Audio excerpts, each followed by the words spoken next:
So, Halo Infinite. Let's break down the campaign on 3 important pillars that will also have their own subcategories, which are gameplay, content, and story. Also, my first playthrough of the game was done on Legendary, and initially when playing the game, I wasn't planning on making this video, so I didn't record my entire run. Let's start with gameplay, since that's easily the undisputed and best aspect of the game. The newest addition to the gameplay is the equipment, and most of it is really useful. Besides the thrusters though, I don't see much of a point to using those when you can just zip yourself around quickly and bunny hop your momentum with the grappling hook.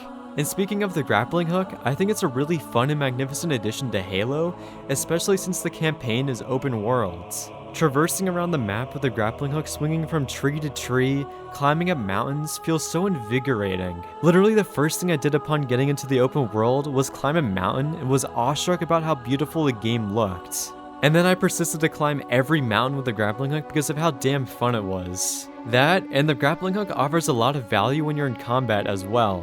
Being able to hijack vehicles with it is borderline overpowered. Also, upgrading the grappling hook to where you can stun and slam enemies made it very valuable in low ammo situations. Overall, a great equipment, and the others aren't as crazy as the grappling hook, but they still definitely have their uses.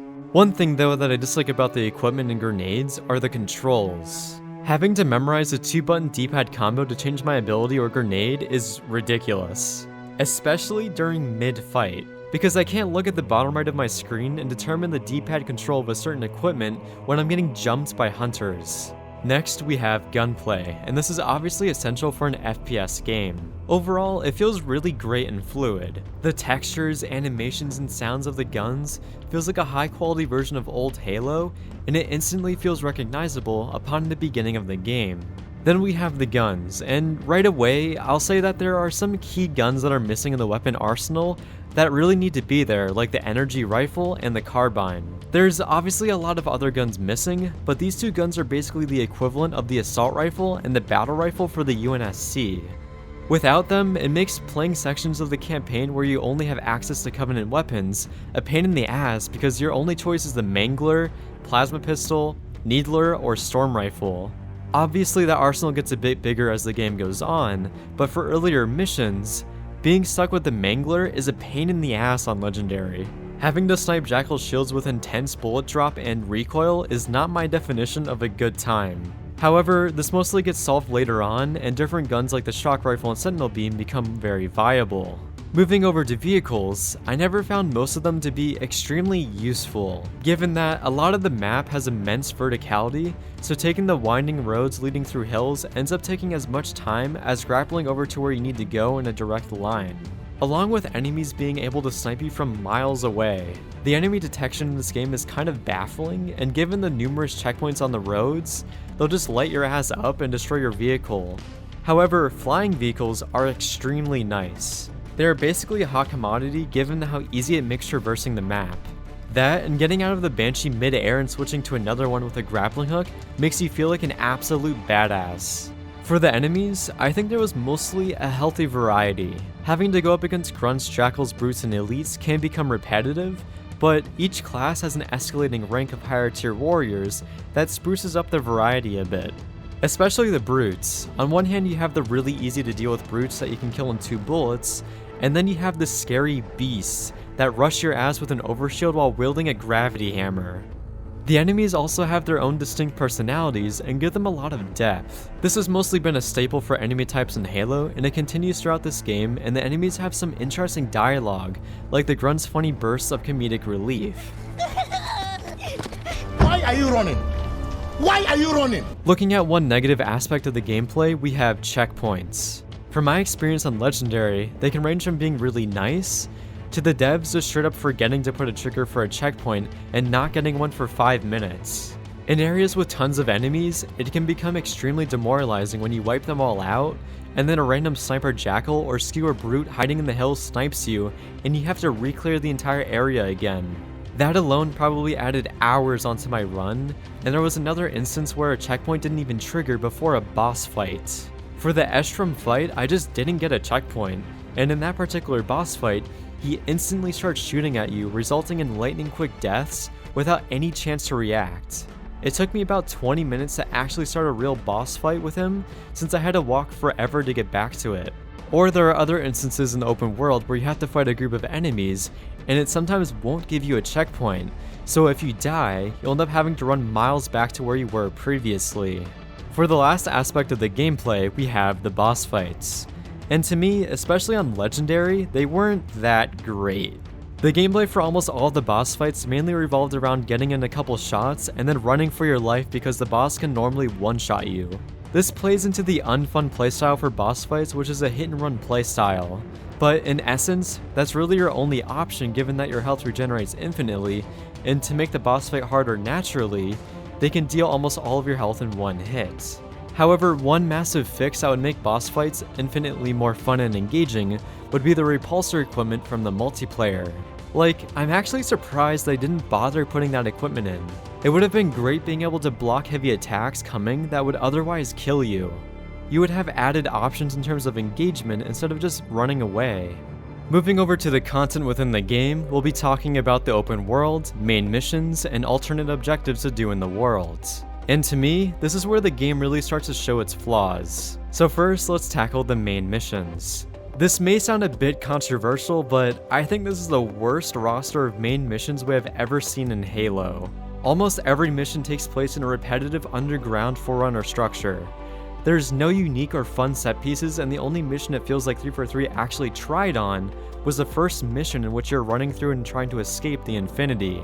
On top of that, the first mission feels practically identical to the opening of Halo 4, in which you're also in a crashing ship and then entering a new world. But going back to the main missions on Zeta Halo, it feels like they were all an afterthought, and the open world took all the priority. Right now I'm playing footage from one of the main missions, and I guarantee you that you have no idea which mission in the game it is. Because of the copy and paste areas and corridors, none of the missions have their own identity, and they all blend together in a boring, mediocre mess that feels effortless. Oh, you love the ending of Halo 3 with the epic set piece of escaping an exploding planet while driving a warthog? Okay, best we can do for the final mission of Halo Infinite is the same level layout as the second or third mission, but in reverse. And to top it all off, you're going to fight a weird squid lady that isn't really explained in the story at all, and is able to one-shot you with some weird energy orbs. It got to a point where I started to dread playing the main missions, and the only reason I was continuing the game was out of curiosity of where the story was going. And that's pretty bad considering how fun and memorable each mission was in past Halo games, along with the amount of variety. Like in Halo 3, you had so many distinct areas like a dense jungle, a military base, highway, desert, cliffside beaches and forests, a flood hive, a snowy map, and the unique set piece of the finale. But in Infinite, you don't have any of that, nor do you have any cool action set pieces. The only cool thing that Master Chief does outside of the first mission is jumping out of a tower and landing in a pelican, and that's really it. For the open world and side objectives, this seems to be the main point of effort in which 343 put into the game, and for 6 years of development, it's pretty disappointing as to what we got as a result. I know it takes time making a new engine and there were a lot of behind the scenes issues, but the game is still in a very rough state. There are only 4 side objectives, and they are saving Marines, killing a target, which is generally underwhelming, clearing forward operating bases, and destroying outposts. Out of the 4, the only fun or more unique thing to do is clearing outposts since they have more original objectives and layouts. And even then, the objectives are normally just walking up to a control and holding down X to do something, or exploding a fuel silo. For the other 3 side activities, they're all just an excuse for you to kill a random group of enemies and then you move on. Save Marines by killing a group of enemies, clear this operating base by killing a group of enemies, or go to this group of enemies to kill a random important target. They're all the same objective, and by the time you get halfway through the game, it becomes dull and repetitive to complete them all. For an open world game, it feels like 343 has a lot to learn, and they actually need to be more creative in terms of making new content. You look at a game like Ghost of Tsushima, and the amount of side quest variety and different things to do in the game is so fun and fresh. It's such a missed opportunity to not bring back past characters like Lasky or something who can give you dedicated side missions that have a mini story. For an open world, you need to actually populate the map with fun and varied things to do to motivate people to explore the map and not to just find all the collectibles. And this goes into another issue in that the entire map has the same aesthetic throughout. For the first half of the game, this mountainy forest terrain was fun to explore and was genuinely beautiful. The day and night cycle was absolutely breathtaking, and the draw distance was insane. That, and with a high frame rate, the game is visually a true next-gen experience. But since that aesthetic doesn't change, it becomes the same experience whenever you are exploring the world in the last half of the game. This also leads to having a hard to navigate map, since in every direction you look, you see the same kind of terrain and mountains. I found myself constantly having to follow waypoint markers instead of getting a lay of the land and moving through the map more naturally without guidance. I find some of the most memorable maps that have their own distinct layouts and differing areas that all have their own personalities. This ties back to the same issue with the content in general, which is repetition. And this makes sense since it was reported that during development, they cut out about 2/3 of the game, and as a result of that, we can see how the end product has a lot of filler content. Between the uninspired and similar corridory designed missions, copy and paste side objectives, and an entire map that has no differing visual variety. Finally, we have the story. Halo Infinite goes through a hefty time jump since, rightfully so, everyone hated the direction the story went in Halo 5. However, the main issue with Halo Infinite's story is that the vast majority of it is recapping what happened during that time jump, to the point that not enough story progression happens in the present to make Halo Infinite's story engaging. This gives off the feeling that by the end of the game, not enough happens, and it feels pretty underwhelming. If you're going to spend so much time talking about the events in the past, then why not just have the setting take place during that time period? Like, what happened sound pretty fun to play through, but hearing it solely through dialogue gets boring after a while. Also, the events that were told to us by our new AI companion seems pretty interesting. The direction the story goes, in which humanity has to create a replica of Cortana to beat the corrupted Cortana, was fascinating.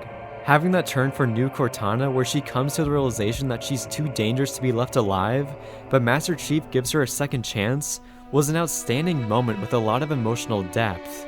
Along with Cortana's redemption arc and her final moments being like a love letter to fans. However, that felt more like a course correction than it feeling more natural.